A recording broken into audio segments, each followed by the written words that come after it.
আসসালামু আলাইকুম। এমআর খান বিডি চ্যানেলের পক্ষ থেকে আজকের এই ভিডিওতে স্বাগতম। আজ 11 সেপ্টেম্বর। আজকের মার্কেট আপডেট নিয়ে আপনাদের সাথে কথা বলবো আমি। আলহামদুলিল্লাহ আজকেও মার্কেটের সূচকের সামান্য পরিমাণে উন্নতি হয়েছে। আজ বাজার পর্যালোচনায় দেখা যায় আজ বুধবার ডিসি প্রদান বা এক সূচক 5 পয়েন্ট বৃদ্ধি পেয়ে অবস্থান করছে 5708 পয়েন্টে। অপরদিকে আমরা যদি ডিসি 30 সূচক দেখি তো সেক্ষেত্রে দেখা যাবে ডিসি 30 সূচক আবার 6 পয়েন্ট হ্রাস পেয়ে অবস্থান করছে 2107 পয়েন্টে। আমরা যদি ডিসি সরিয়ে সূচক দেখি তো সেক্ষেত্রে দেখা যাবে যে ডিসি সরিয়ে সূচক আবার 5.56 পয়েন্ট বৃদ্ধি পেয়ে অবস্থান করছে 1240 পয়েন্টে। আজ ডিএসসিতে 625 কোটি 15 লাখ টাকার শেয়ার ইউনিট লেনদেন হয়েছে, যা আগের কর্মদিবসের লেনদেন ছিল 562 কোটি 72 লাখ টাকা। আজ ডিএসসিতে লেনদেন হওয়া 397টি প্রতিষ্ঠানের শেয়ার ইউনিট লেনদেন হয়েছে, এর মধ্যে দাম বেড়েছে 163টির, দাম কমেছে 170টির এবং দাম অপরিবর্তিত ছিল 63টি কোম্পানির। তাহলে আজকে দেখা যাচ্ছে যে মার্কেট সামান্য পরিমাণে সূচকের উন্নতি হয়েছে, তবে তিনটি সূচকের মধ্যে দুটি সূচকে বৃদ্ধি হয়েছে এবং একটি সূচকে হ্রাস পেয়েছে। তবে লেনদেনের পরিমাণ গত দিনের চেয়ে সামান্য পরিমাণে বেড়েছে। তবে লেনদেনের পরিমাণ যে পরিমাণে হচ্ছে সেটা আমি মনে করি সন্তোষজনক নয়।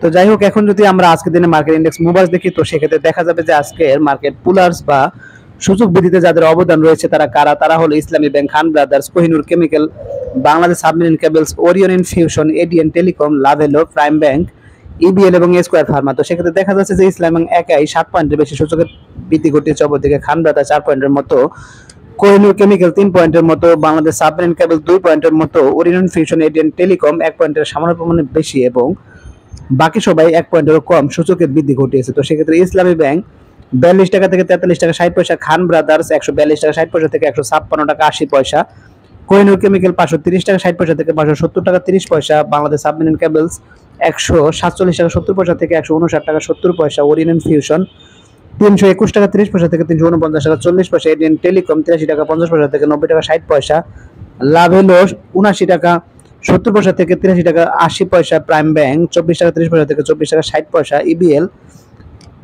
26 টাকা 50 পয়সা থেকে 26 টাকা 70 পয়সা এবং স্কয়ার ফার্মা 230 টাকা 90 পয়সা থেকে 231 টাকা 20 পয়সা লেনদেন হয়েছে।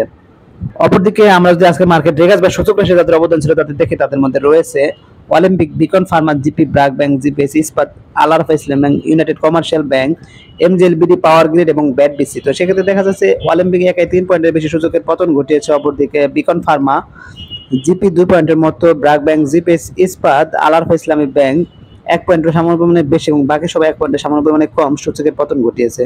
তো সেক্ষেত্রে অলিম্পিক 212 টাকা 30 পয়সা থেকে 204 টাকা 30 পয়সা, বিকন ফার্মা 137 টাকা 30 পয়সা থেকে 133 টাকা 80 পয়সা, জিপি 339 টাকা 80 পয়সা থেকে 336 টাকা 40 পয়সা, ব্র্যাক ব্যাংক 56 টাকা 40 পয়সা থেকে 56 টাকা, জিপিএস ইস্পাত 30 টাকা 60 পয়সা থেকে 29 টাকা 40 পয়সা, আল আরাফা ইসলামী ব্যাংক 24 টাকা থেকে 23 টাকা 60 পয়সা, ইউনাইটেড কমার্শিয়াল ব্যাংক 11 টাকা 20 পয়সা থেকে 11 টাকা, এমজেএলবিডি 101 টাকা 90 পয়সা থেকে 99 টাকা 90 পয়সা, পাওয়ার গ্রিড 41 টাকা 90 পয়সা থেকে 40 টাকা 90 পয়সা এবং ব্যাট বিসি 401 টাকা থেকে 399 টাকা 80 পয়সা লেনদেন হয়েছে।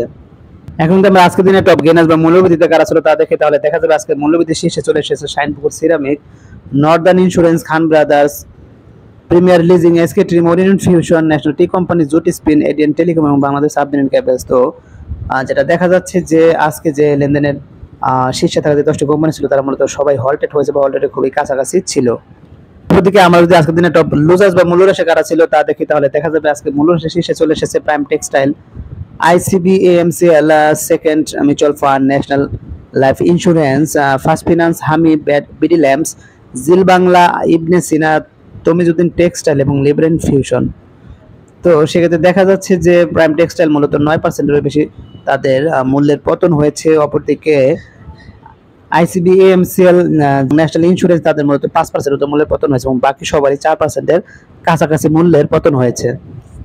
অপরদিকে আমরা যদি আজকের দিনের লেনদেনের শীর্ষে কারা ছিল তা দেখি, তাহলে দেখা যাবে যে আজকে লেনদেনের শীর্ষে চলে এসেছে Agni System, Linde BD, Bangladesh Submarine Cables, Sonali Aansh, NRB Bank, GP, Islami Bank, BRAC Bank, Ibn Sina এবং ইল্যাব। তো সেক্ষেত্রে দেখা যাচ্ছে যে অগ্নি সিস্টেম আজকে মূলত 32 কোটি টাকার মতো লেনদেন হয়েছে, লিন্ডেবিডি 22 কোটি টাকার মতো, বাংলাদেশ সাবমেরিন কেবলস 20 কোটি টাকার মতো, সোনালী আঁশ 18 কোটি টাকার মতো, এনআরবি ব্যাংক 16 কোটি টাকার মতো, জিপি 14 কোটি টাকার মতো, ইসলামী ব্যাংক 13 কোটি টাকার মতো এবং অপরদিকে ব্র্যাক ব্যাংক, ইবনে সিনা ও এক মিলাব 12 কোটি টাকার মতো লেনদেন হয়েছে। অপরদিকে আমরা যদি আজকের দিনে ভলিউমের শীর্ষে কারা ছিল তা দেখি, তাহলে দেখা যাবে আজকে ভলিউমের শীর্ষে চলে এসেছে NRB Bank, Agni System, IFIC Bank, Saiham Cotton, ফেক ডিল, SIBL, Islami Bank, AB Bank, Shinepukur Ceramics এবং প্রাইম ব্যাংক। তো সেক্ষেত্রে দেখা যাচ্ছে যে আইবিআইসি ব্যাংক মূলত আজও দেখা যাচ্ছে শীর্ষ থেকে তৃতীয় নম্বরে চলে এসেছে, অর্থাৎ NRB ব্যাংক আজকে 1,22,22,942 শেয়ারের লেনদেন হয়েছে। অপরদিকে অগ্নি সিস্টেমেও 89 লাখের মতো, অপরদিকে আইবিআইসি ব্যাংকও আজও 89 লাখের মতো শেয়ারের লেনদেন হয়েছে এবং বাকি সবারই 40 লাখ থেকে 20 লাখ বা 27 লাখের কাছাকাছি লেনদেন হয়েছে। কিন্তু আমরা আজকে সেক্টর বেস লেনদেন দেখি, তো সেক্ষেত্রে দেখা যাবে যে আজকে মূলত একটি মিশ্র বাজার ছিল, অর্থাৎ মার্কেট কিছুটা আপ ডাউনের ভিতর দিয়ে গেছে। তো সেক্ষেত্রে দেখা যাচ্ছে যে bank sector, jute, miscellaneous, ceramic sector, mutual fund, corporate bond, paper and printing, textile, IT sector, Pharma sector এবং টেবিল অ্যান্ড লেজার এগুলোর মধ্যে মূল্য বৃদ্ধি পেয়েছে। তো সেক্ষেত্রে দেখা যাচ্ছে যে জুট সেক্টর মোটামুটি ভালো পরিমাণে বৃদ্ধি পেয়েছে। এবং খারাপের কথা যদি বলি, তো সেক্ষেত্রে দেখা যাচ্ছে financial institution, service and real estate, cement sector, food and allied, tannery, fuel and power, telecommunication, insurance sector, engineering sector এগুলো খারাপ করেছে। এর মধ্যে বেশি খারাপ করেছে ফাইন্যান্সিয়াল ইনস্টিটিউশন সেক্টর এবং বাকি সবাই মোটামুটি খারাপ করেছে। তো এখন যদি আজকের দিন আমরা একটা ডিক্লারেশন দেখি, তো সেক্ষেত্রে দেখা যাবে যে প্রাইম টেক্সটাইল তারা মূলত 0% ক্যাশ ডিভিডেন্ড ঘোষণা করেছে। তাদের EPS যদি আমরা দেখি যে -8 টাকা 5 পয়সা। তো নেট অ্যাসেট ভ্যালু তাদের 64 টাকা 83 পয়সা। তাদের রেকর্ডেড 2 অক্টোবর 2024, অর্থাৎ 0% ক্যাশ ডিভিডেন্ড। সেক্ষেত্রে আমি মনে করি বিনিয়োগকারীরা যারা ছিলেন তারা সবাই খুবই হতাশ। 0% ক্যাশ ডিভিডেন্ড যেটা ঘোষণা করার মতো না, তাদের পারফরমেন্স খুবই খারাপ ছিল, যে কারণে দেখা যাচ্ছে তাদের নেগেটিভ EPS হয়েছে। যাই হোক, এটা যারা প্রাইম টেক্সটাইল রয়েছে তাদের ইনভেস্টরদের জন্য এটা খুবই দুঃখ এবং হতাশাজনক একটি সংবাদ। তো এখন আমি চলে যাবো আজকের দিনে গুরুত্বপূর্ণ কিছু নিউজে। বড় উত্থান থেকে সামান্য উত্থানে শেয়ার বাজার। তো কি বলা আছে আমরা যদি দেখি, টানা 6 কর্মদিবস পতনের পর আগের দিন মঙ্গলবার শেয়ার বাজারে বড় উত্থান হয়েছিল। আগের দিনের প্রধান শেয়ার বাজার ঢাকা স্টক এক্সচেঞ্জের সূচক বেড়েছিল 73 পয়েন্টের বেশি। তো আগের দিনের ধারাবাহিকতায় আজ বুধবার শেয়ার বাজারে বড় উত্থানের লেনদেন শুরু হয়। লেনদেনের প্রথম 1.5 ঘন্টার মধ্যে ডিএসসি সূচক 41 পয়েন্ট বেড়ে লেনদেন হয়। তো দুপুরে একটার কিছু পর ডিএসসি সূচক আগের দিনের চেয়ে 5 পয়েন্ট নেমে যায়। এই সময়ে বিনিয়োগকারীদের মধ্যে কিছু আতঙ্ক দেখা যায়। তবে আধা ঘন্টা পরেই সূচক আবার আগের দিনের চেয়ে ঊর্ধ্বমুখী ধারায় ফিরে যায়। এরপর মিশ্র প্রবণতা থেকে সামান্য উত্থানে, অর্থাৎ মাত্র 11 পয়েন্ট ইতিবাচক থেকে। তবে এদিন আগের দিনের তুলনায় লেনদেনের ইতিবাচক থাকলেও বেশিরভাগ প্রতিষ্ঠানের দাম নেতিবাচক থাকে। তো যাই হোক, দেখা যাচ্ছে টানা 6 দিনের পরে গতকালে কিছু পরিমাণে, অর্থাৎ মোটামুটি ভালো পরিমাণে সূচকের উন্নতি হয়েছিল, কিন্তু আজ আবার দেখা যাচ্ছে সামান্য পরিমাণ উন্নতি হয়েছে। তবে আগামীকালকে হয়তো সামান্য পরিমাণ উন্নতি হতে পারে বলে মনে হয়। তো এভাবে মিশ্র প্রতিক্রিয়ার মধ্যে দিয়ে বাজার হয়তো সামনের দিকে এগিয়ে যেতে পারে বলে মনে হচ্ছে। তো দেখা যাক কি হয়, সেটাই এখন দেখার বিষয়। এখন আমি চলে যাবো অপর একটি গুরুত্বপূর্ণ নিউজে।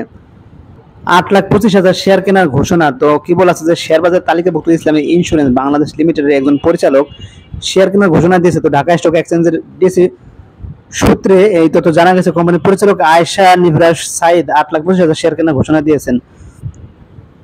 বলা আছে যে পরবর্তী 30 কর্মদিবসের মধ্যে ডিএসসি পাবলিক ও ব্লক মার্কেটে ঘোষিত শেয়ার কেনা সম্পূর্ণ করবেন। তো যাই হোক, ইসলাম ইন্স্যুরেন্সে যারা ইনভেস্টর রয়েছে তাদের জন্য এটা একটি ভালো সংবাদ, কারণ কিছুটা বাই প্রেশার থাকার কারণে দেখা যাচ্ছে উক্ত কোম্পানির শেয়ার দর কিছুটা হলেও বৃদ্ধি পাওয়ার সম্ভাবনা রয়েছে। তো এখন আমি চলে যাবো অপর একটি গুরুত্বপূর্ণ নিউজে।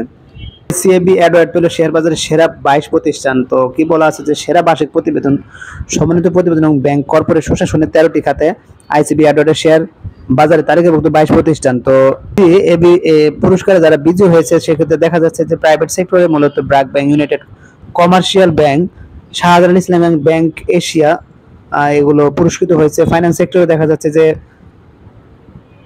ফাইন্যান্স গোল্ড এবং IDLC, ম্যানুফ্যাকচারিং সেক্টর এবং প্রত্যেকটি সেক্টরে দেখা যাচ্ছে কেউ না কেউ বিজয় হয়েছে। আপনারা নিউজটি পড়ে নিতে পারেন, আমি ডেসক্রিপশন বক্সে আমি লিঙ্কটি শেয়ার করে দিব, আপনারা একটু নিউজটি পড়ে নেবেন।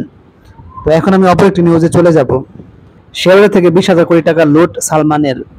তো কি বলা আছে যে দেশের শেয়ার বাজার থেকে 20,000 কোটি টাকা লুটপাট করেছে পালিয়ে যাওয়া শেখ হাসিনা সরকারের বেসরকারি বিনিয়োগ উপদেষ্টা বেক্সিমকো গ্রুপের চেয়ারম্যান সালমান রহমান। দুর্নীতি দমন কমিশনে জমা পড়া অভিযোগ থেকে এই তথ্য জানা যায়। তো অভিযোগে পাওয়ার পর লুটপাটের অনুসন্ধানে নেমেছে সংস্থাটি।